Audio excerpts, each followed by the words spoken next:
Солнце уже поднялось высоко, его мягкий золотистый свет расстилался по ухабистым горным дорогам. Тут Дип склонилась над ручьем, собирая нежные побеги дикой зелени. Но вдруг за спиной раздался знакомый голос. «Тут, Дип, это ты?» Она подняла голову и увидела девушку в ярком национальном платье. На ее спине в перевязи сидел маленький ребенок, девочка, которой было около года. Глаза девушки сияли радостью. «Чука!» Чудип воскликнула, удивленная и обрадованная одновременно. Когда-то они были лучшими подругами, делились секретами, мечтами и радостями. Но после замужества их пути разошлись, и встречаться удавалось все реже. Они сели на большой камень у воды и заговорили, будто не было этих долгих лет разлуки. Тига рассказал о трудностях материнства, о жизни с мужем, а Тюдеп поделилась своими недавними бедами. «Я ничего плохого не сделала, но мне никто не верит, меня выгнали, оклеветали, и я до сих пор не знаю, что делать». Ее голос дрожал, а в глазах стояли слезы. Тьока мягко сжала ее руку. «Я знаю, ты не могла поступить так. Ты всегда была терпеливой, стойкой, но, пожалуйста, не сдавайся. Жизнь не бросает добрых людей». Эти слова согрели ее сердце. По крайней мере, еще оставался кто-то, кто верил в нее. После долгого разговора они попрощались. Тиюка помахала ей рукой, а ребенок на ее спине, подражая матери, тоже замахал крошечными ладошками. Тем временем Джеймс ехал по пустынной дороге, возвращаясь после командировки. Но, подъезжая к резкому повороту, он заметил на земле распростертое тело. Он резко затормозил и вышел из машины. Подойдя ближе, он увидел мужчину в мятой одежде, источающего резкий запах алкоголя. «Эй, вам нужна помощь?» Джеймс нагнулся, слегка тронув его за плечо. Мужчина медленно открыл мутные от пьянства глаза. И как только увидел Джеймса, сразу злобно процедил: «Ты кто такой? Убирайся. Мне никто не нужен». Джеймс нахмурился. Этот человек, он узнал его. Это был Пао, бывший муж Ту, Деп. Его потрепанный вид внушал скорее жалость, чем гнев. Джеймс уже собирался помочь ему подняться, но Пао грубо оттолкнул его руку и закричал: «Мне не нужна твоя жалость. Мне нужна только Тудип. Пусть она вернется». Джеймс замер. Он потерял ее, а теперь хочет вернуть, но теперь уже не он решает. Джеймс ничего не ответил. Он просто стоял и молча смотрел на человека, который слишком поздно осознал, кого он потерял.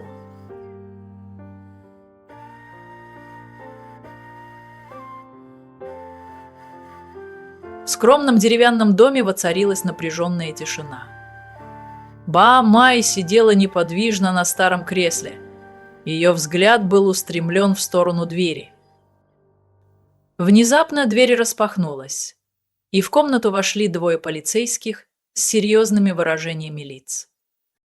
Один из них уверенно заговорил: «Мы пришли, чтобы сообщить важную новость о деле с пропажей земельных документов вашей семьи». Бама и Пао сразу насторожились, их глаза наполнились ожиданием.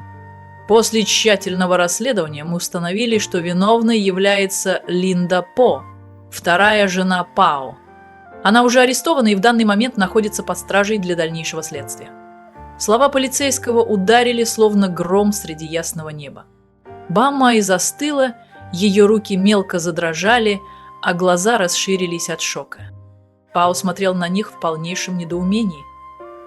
«Линда? Нет, это невозможно, она не могла сделать этого». Полицейский кивнул, продолжая: «Она украла документы и пыталась заложить их. К счастью, ее махинации удалось раскрыть до того, как сделка состоялась. Сейчас мы завершаем оформление дела». Бамай не могла поверить своим ушам. Та, кого она защищала, считала частью семьи, оказалась предательницей.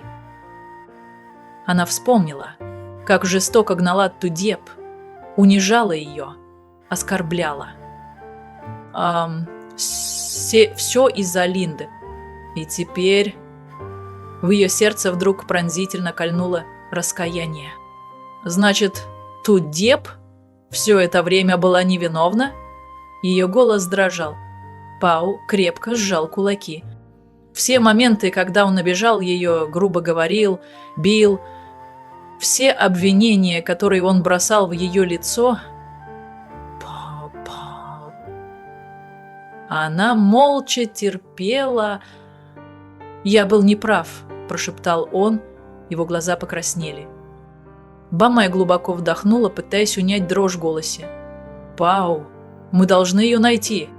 Я слишком сильно ошиблась. Нам нужно извиниться». Пау взглянул на мать. В его сердце бушевала буря из сожаления и страха. А что, если она не простит? А? По что, если уже слишком поздно? А? Но, несмотря на эти мысли, он знал одно. Бон должен увидеть ее, попросить у нее прощения. Даже если это ничего не изменит. Бамай и Пау вышли из дома, устремившись по пыльной дороге, ведущей к лесу. Единственному месту, где теперь могла быть та, кого они когда-то так жестоко отвергли.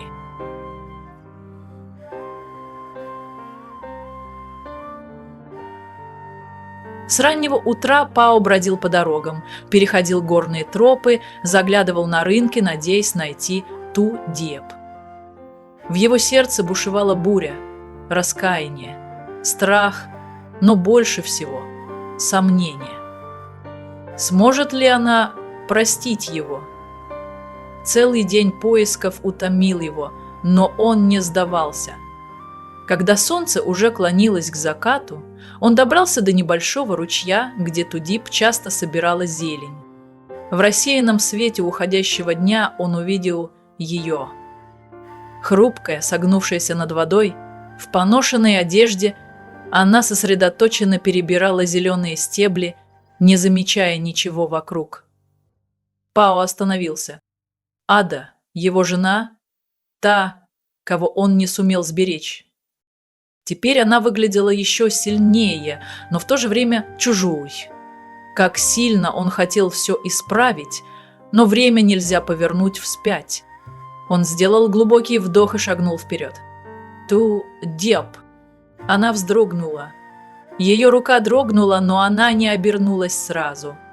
Когда же подняла взгляд и увидела его, ее глаза на миг расширились от удивления, но тут же стали холодными. «Что ты здесь делаешь?» Ее голос был ровным, но в нем чувствовалась отстраненность.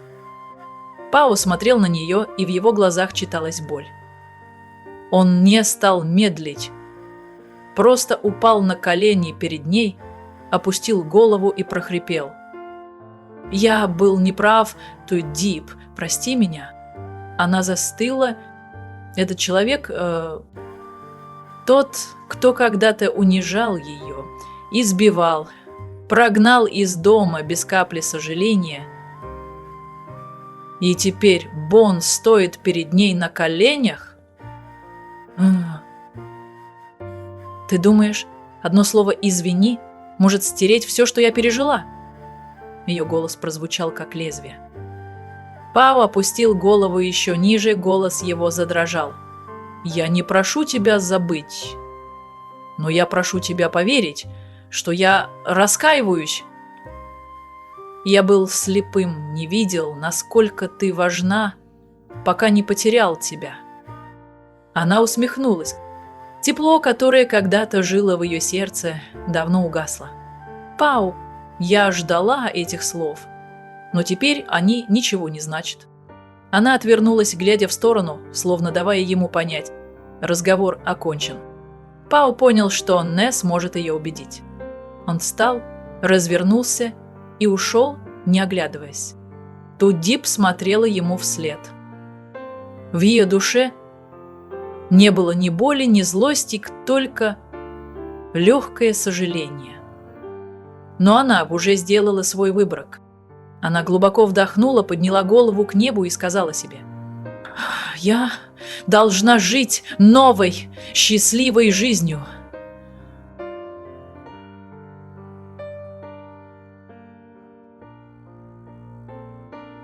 С первыми лучами солнца свет мягко проникал сквозь густую зелень деревьев, наполняя горный лес умиротворением. Ту-Дип с маленьким плетеным лукошком за спиной уверенно шагала по знакомой тропе, ведущей в глубину леса. Как и в любой другой день, она отправилась собирать свежую зелень, чтобы продать ее и заработать на жизнь. Капли росы все еще мерцали на листьях, увлажняя ее тонкие, покрытые царапинами руки. Она тихо вздохнула, ее взгляд устремился вдаль, к линии горизонта. Жизнь была нелегкой, но она научилась противостоять трудностям. Собрав достаточно зелени, Ту-Дип отправилась обратно по знакомой дороге. Она шагала легко, ее ноги мягко скользили по высокой траве у обочины. На пути ей повстречался местный житель, который купил у нее все свежие пучки зелени. Когда за поворотом показался чистый ручей, омывающий гладкие валуны, она на мгновение замерла. Солнце уже поднималось выше, его тепло становилось ощутимее. Мелкие капли пота выступили на ее лбу, прилипая к темным прядям волос. Она посмотрела на свою пыльную одежду, покрытую следами целого дня работы, и, слегка нахмурившись, направилась к воде. Ту-Дип аккуратно поставила лукошко на большой камень, сняла с головы платок, и длинные черные волосы мягко упали ей на плечи, слегка растрепанные ветром. Она опустила руки в прохладную воду, наслаждаясь чистотой природы. Не раздумывая, она медленно зашла в ручей, позволяя воде мягко коснуться ее кожи, смывая всю накопившуюся усталость. Прохладные потоки обволакивали ее тело, заставляя легкую дрожь пробежать по спине, но ощущение было освежающим и удивительно приятным. Она закрыла глаза, забыв обо всех заботах, растворяясь в этом мгновении спокойствия и свободы. Солнечные лучи играли на поверхности воды, и ее хрупкая фигура в кристально чистом потоке напоминала живописный кадр природы, наполненный гармонией и легкостью. Когда она закончила купаться, то вышла на берег, осторожно отжав мокрые волосы. Сев на большой валун, она достала из лукошка старую, но любимую одежду Хим и аккуратно, с трепетом начала отстирывать следы пыли и работы. Ее движения были бережными, словно каждая ниточка ткани была для нее чем-то дорогим и важным. Развесив чистую одежду на ветвях деревьев, она на мгновение улыбнулась. Как бы ни была сурова жизнь, она все равно продолжит идти вперед. Она глубоко вдохнула свежий аромат леса, наслаждаясь каждой секундой. А затем собрала свои вещи, закинула лукошко на плечо и отправилась домой.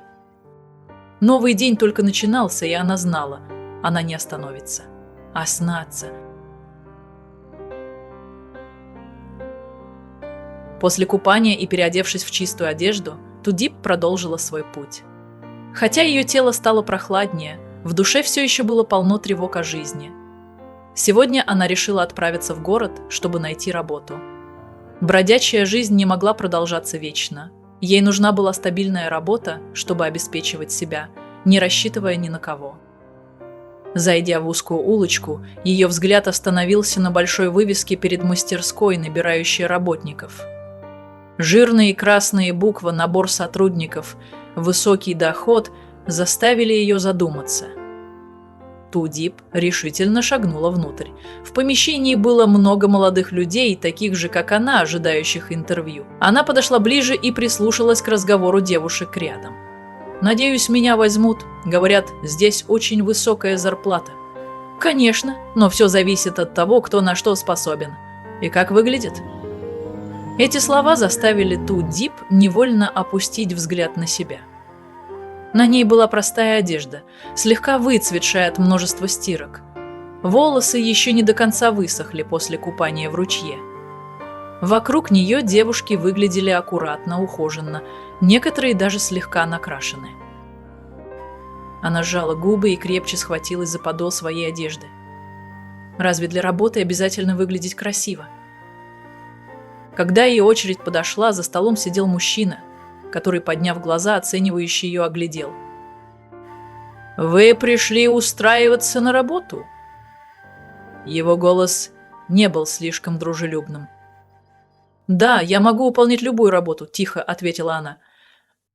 Мужчина пролистал бумаги, снова взглянул на нее и сказал: «Нам нужны люди быстрые, трудолюбивые, но у вас, похоже, нет опыта работы на производстве, да и одеты вы...» Он не договорил, но Тудип все поняла без слов. Позади послышались тихие смешки. Девушки, ожидавшие своей очереди, начали перешептываться, а некоторые с явной насмешкой посмотрели на нее. Тудип крепко прикусила губу. Горечь обиды наполнила ее сердце. И вдруг издалека раздался уверенный глубокий голос. «Она принята!» Все взгляды мгновенно устремились к двери. Там стоял CEO Джеймс. Его холодный взгляд был направлен на интервьюера. «Найдите для нее работу», – приказал он. Интервьюер тут же кивнул, не посмев возразить. Тудип в изумлении посмотрела на Джеймс. Как долго он за ней наблюдал? И почему решил помочь?